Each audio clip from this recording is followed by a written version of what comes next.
55, 55 और 95 हर उम्र के लिए यकसा मुफीद। मफाद आम्मा का आलम बरदार। जरूर सब्सक्राइब करें, लाइक करें, शेयर करें और बेल आइकन प्रेस करना न भूलें। Rabbani the scholar YouTube channel.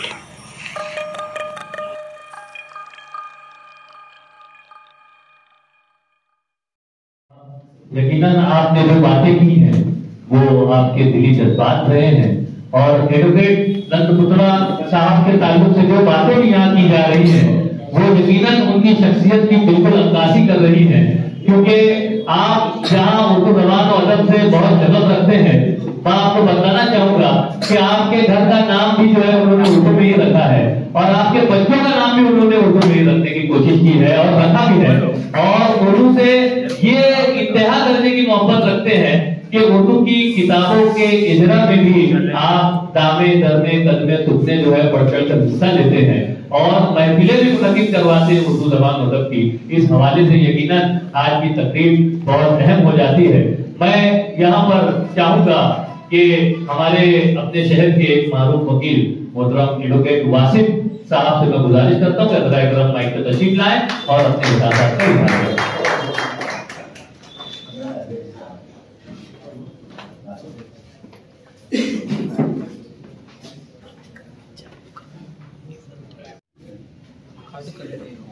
यहाँ पर सभी लोगों ने अपना इजहार उर्दू जबान में किया है, लेकिन मैं मेरा इजहार मराठी जबान में करना चाहता हूँ।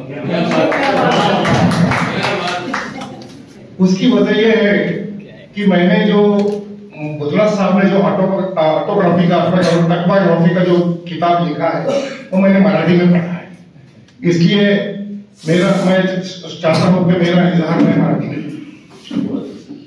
स्टेजवरील डायसवरील सर्व मान्यवर तसेच माझे अतिशय जुने मित्र आणि आदरणीय नंदकिशोर बुचरा साहेब तसेच स्टेज समोरील देखील सर्व मान्यवरांचं नाव घेणं काही वेळेअभावी काही शक्य नाही आणि एखाद्याचं नाव चुकून राहून गेलं तर नाराज होण्याची शक्यता आहे, कारण इकडे आलेले उपस्थित सगळेच मान्यवर आहेत। सर्वप्रथम मी भुतरा साहेबांचं त्यांनी जी ऑटोबायोग्राफी लिहिलेली आहे आणि ती ऑटोबायोग्राफी त्यांनी मराठी मध्ये लिहिलेली आहे आणि त्याचं ट्रान्सलेशन उर्दू भाषेत केलं गेलं। त्यामुळे सर्वप्रथम मी भुतरा साहेबांचं अभिनंदन करतो, तसंच ज्यांनी त्या पुस्तकाचं उर्दू भाषेत भाषांतर केलेलं आहे त्यांचं देखील मी अभिनंदन करतो। तसेच उर्दू लायब्ररीचे जे आयोजक आहेत त्यांनी हा जो प्रोग्राम घडवून आणलेला आहे त्यांचे देखील मी अभिनंदन आणि आभार देखील मानतो। तसं बघायला गेलं तर वकिली व्यवसाय करणे हे खूप अवघड आहे, कारण की सुरुवातीला वकिली व्यवसाय करणाऱ्या वकिलाकडे कोणीही केस देत नाही। 5-6 वर्षाचा कमीत कमी वेटिंग पिरियड आहे आणि 5-6 वर्ष खूप संघर्ष करावा लागतो। त्या फेज मधून मी सुद्धा गेलेलो आहे, मी काही अपवाद नाही। आणि वकिली व्यवसाय करताना अनेक लोकांशी आपलं संबंध येत असतो, चांगल्या लोकांशी संबंध येत असतो, वाईट लोकांशी संबंध येत असतो, अनेक प्रकारचे चांगले वाईट अनुभव येत असतात आणि खरं म्हणजे भुतरा साहेबांसारख्या एक अतिशय बुद्धिमान वकील यांनी जे आत्मचरित्र लिहिलेलं आहे ते मराठीतलं मी अनुवाद त्याचं मराठी पद्धतीचे अनुवाद आहे ते मी पूर्णपणे वाचलेलं आहे। भुतरा साहेबांनी जे अनुवादन केलेलं आहे त्याच्यामध्ये त्यांनी त्यांच्या जीवनाबद्दलची वैचारिक, सामाजिक आणि कौटुंबिक आलेख त्यांनी त्याच्या पुस्तकामध्ये नमूद केलेला आहे, ते खरोखरच कौतुकास्पद आहे। मी 1984 साली जेव्हा वकील व्यवसाय सुरू केला होता तेव्हा मी भुतरा साहेब मालेगावला, तेव्हा सर्वप्रथम मालेगावला ते एका मोठ्या मॅटरमध्ये आंदोलन करण्यासाठी आलेले होते आणि ती केस होती एक वाणी विरुद्ध काबरा अशी ती रेंट ऍक्टची ती केस होती.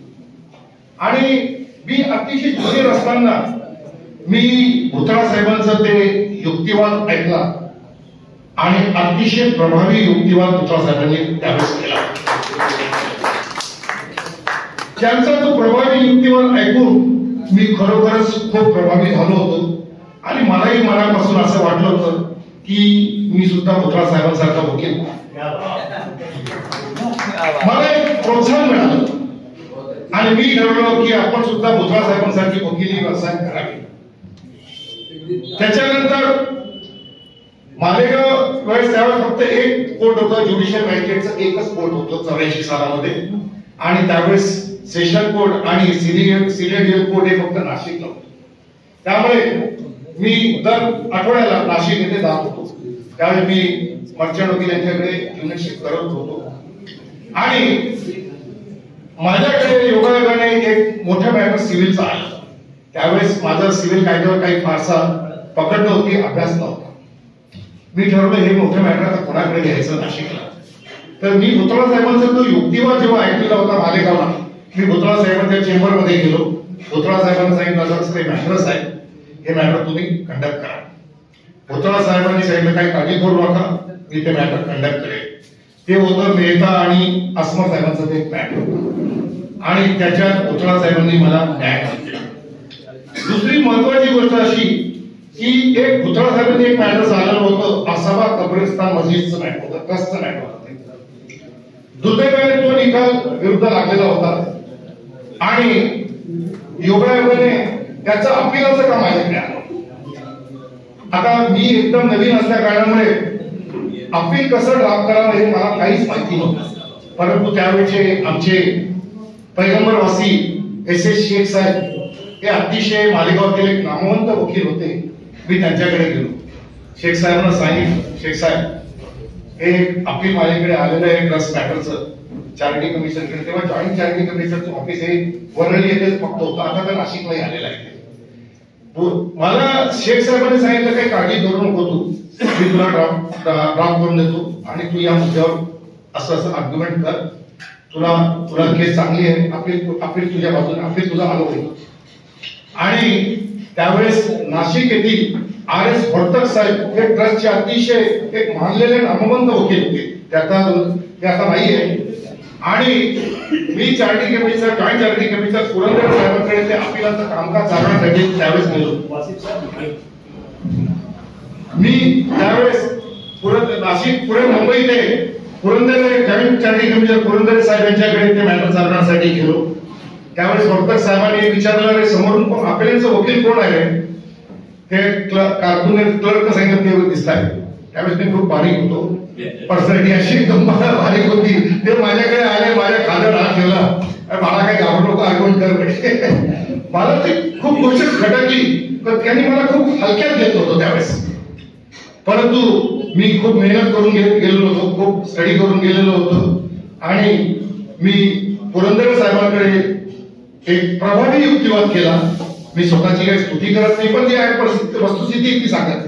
आणि सुदैवाने माझं ते अपील मंजूर झालं आणि तेव्हापासून मला एक कॉन्फिडन्स खूप वाढला. आणि त्याच्यानंतर मग मला मागे बघण्याची वेळ कधी आलेली नाही. आपल्याला माहित आहे वकिली व्यवसायामध्ये वकिलाचं मार्केट एकदम खाली लग्नाच्या बाबतीत. वकिलाला पहिल्यांदा सुरुवातीला कोणी मुली लवकर देत होते, कारकुनाला मुलगी लोक देत होते, पण वकिलाच्या बाबतीत लोक नाही म्हणायचे, कारण सिक्युरिटी या प्रोफेशन मध्ये नाही. परंतु आता तशी परिस्थिती सुदैवाने राहिलेली नाही. आता कॉर्पोरेट क्षेत्रात अनेक संधी मिळालेली आहेत, अनेक अपॉर्च्युनिटीज मिळालेल्या आहेत. त्यामुळे आता वकील व्यवसायाला अतिशय चांगले दिवस आलेले आहेत. दुसरी गोष्ट अशी की आत्मचरित्र आणि बायोग्राफी याच्यामध्ये फरक आहे. की आत्मचरित्र म्हणजे लेखकाने स्वतःच जीवनाचा इतिहास लिहिणं हा आत्मचरित्र, आणि बायोग्राफी म्हणजे एकाने दुसऱ्या व्यक्तीचा इतिहास लिहिणे याला बायोग्राफी. मी अनेक मान्यवरांचे आत्मचरित्र आणि बायोग्राफी देखील वाचलेले आहे. त्यात प्रामुख्याने मला जे सुरुवातीला जे ऑटोबायोग्राफी जी आवडली ते म्हणजे जस्टिस MC छागला साहेबांची. जस्टिस छागला साहेबांनी जे लिहिलेलं पुस्तक आहे ते मला वाटतं काही आपल्या वकील मित्रांनी जरूर वाचलेलंच असेल. रोजेस इन डिसेंबर अतिशय सुंदर लिहिलेलं आहे आणि ते पुस्तक वाचल्यानंतर खरोखरच एक माणसाला प्रेरणा मिळते, प्रोत्साहन मिळतं. त्याच प्रकारे भुतळा साहेबांचं देखील मी आता जे पुस्तक त्यांनी जे मराठीमध्ये आत्मचरित्र लिहिलेलं आहे ते संपूर्ण पुस्तक मी लिहिलेलं आहे की भुतळा साहेबांची सुरुवातीची परिस्थिती अतिशय गरिबीची होती आणि ते छोट्याशा गावात सायकडा असलेल्या गावाचं नाव आहे त्या गावात ते राहत होते आणि तिथून ते नाशिक येथे उच्च शिक्षणासाठी आले आणि तिथे त्यांनी LLB ची परीक्षा उत्तीर्ण केली आणि त्यांचं जे लग्न झालं ते एक श्रीमंत घरातील एका स्त्रीशी त्यांचं लग्न झालं. परंतु त्या पुस्तकातून एक निष्पन्न होतं की कठीण परिस्थितीवर देखील कशी मात करावी हे त्या पुस्तकातून भुतळा साहेबांच्या आणि ही गोष्ट हे आपल्या नवीन जनरेशन साठी अतिशय प्रेरणादायी आहे.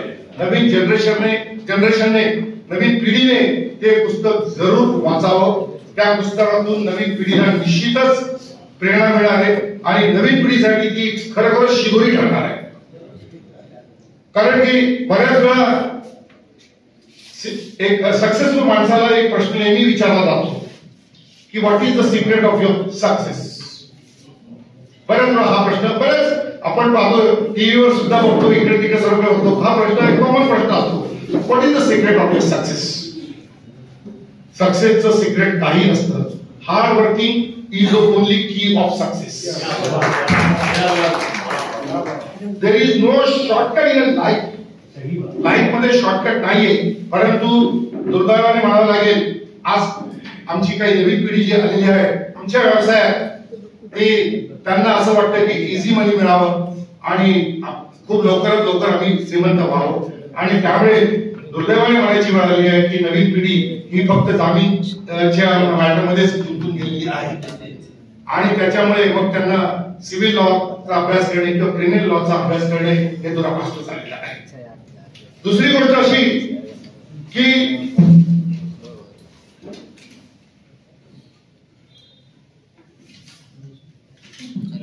पुस्तक हे जे पुस्तक आहे भुतळा साहेबांनी जे लिहिलेलं ऑटोबायोग्राफी त्याचे तर जर आपण बारीक सर्वांनी जर वाचन केलं तर निश्चितच आपल्याला ज्ञान प्राप्ती होईल आणि निश्चितच आपल्याला प्रेरणा मिळेल. म्हणून मी आपल्या सर्वांना विनंती करेन की भुतळा साहेबांची जी ऑटोबायोग्राफी जी लिहिलेले पुस्तक आहे ते जरूर सर्वांनी वाचा. त्याच्यातली एक गोष्ट मला अजून सर्वात जास्त आवडलेली आहे त्या पुस्तकातली ते म्हणजे वकिली व्यवसायात खरं म्हणजे जो एक बिझी लॉयर होऊन जातो, लिडिंग लॉयर जो होतो त्यातले भुतळा वकील हे नाशिक जिल्ह्याचे एक प्रख्यात वकील आहे आणि प्रख्यात वकील किंवा लिडिंग लॉयरला कुटुंबासाठी बिलकुल वेळ देत आहे. बायकोने जरी सांगितलं की मला हॉस्पिटलला घेऊन झालं तरी ते वकील साहेब सांगा ते रिक्षाचे पैसे निघाले तुझा. परंतु भुतळा साहेबांच्या पुस्तकात पण त्यांनी नमूद केलं आहे की ते दर रविवारी ते कुटुंबासाठी वेळ देत होते. ही अतिशय वाखाणण्यासारखी गोष्ट आहे. म्हणून मी आपल्या सर्वांना विनंती करेन की आपण सर्वांनी हे पुस्तक जरूर वाचावं. पुनश्च मी भुतळा साहेबांचं त्या ऑटोबायोग्राफी जे पुस्तक त्यांनी लिहिलेलं आहे ती खरोखरच नवीन पिढीला प्रेरणादायी ठरणार आहे. त्यामुळे त्यांचे अभिनंदन करतो. तसेच उर्दू लायब्ररीचे जे आयोजक आहेत त्यांनी मला जी बोलायची 2 शब्द बोलायची जी संधी दिलेली आहे त्याचे देखील मी आभार मानतो आणि इथे थांबतो. बहुत शुक्रिया एडवोकेट वासी साहब. यहाँ पर हमारे पास सिर्फ 2 मुकर्रिर हैं और एक तो खुद साहिब किताब हैं और एक हमारे जलगांव से तशरीफ फरमा हमारे मेहमान मुकर्रम हैं. मैं बड़ी कशमकश में हूँ कि मैं पहले किसे मदूं. तो आइए मैं यहाँ पर मेरी मुश्किल को दूर कर दिया है मोहतरम ने। मैं चाहूंगा कि इस विषयों से मैं अब्दुल करीम सरदार साहब को आवाज दूं कि नई बारिश का पानी चाहता हूँ, नई बारिश का पानी चाहता हूँ, नई सुबह सुहानी चाहता हूँ, नए रोशन दानों की आरज़ू है, मैं दरिया हूँ रवानी चाहता हूँ। 95 हर उम्र के लिए यकसा मुफीद मफाद आम्मा का आलम बरदार। जरूर सब्सक्राइब करें, लाइक करें, शेयर करें और बेल आइकन प्रेस करना न भूलें। Rabbani the scholar YouTube channel. Rabbani the scholar YouTube channel इल्मी, अदबी, दीनी, मिल्ली, समाजी, सकाफती, तहजीबी, फलाही, तिब्बी, फन्नी, माशी, तिजारती, माशरती, इंतजामी, इनकलाबी, तहरीकी, तहकीकी, तकनीकी, तफ्तीशी, तामीरी, तालीमी व मालूमाती यूट्यूब चैनल। जरूर सब्सक्राइब करें, लाइक करें, शेयर करें और बेल आइकन प्रेस करें। Rabbani the scholar YouTube channel.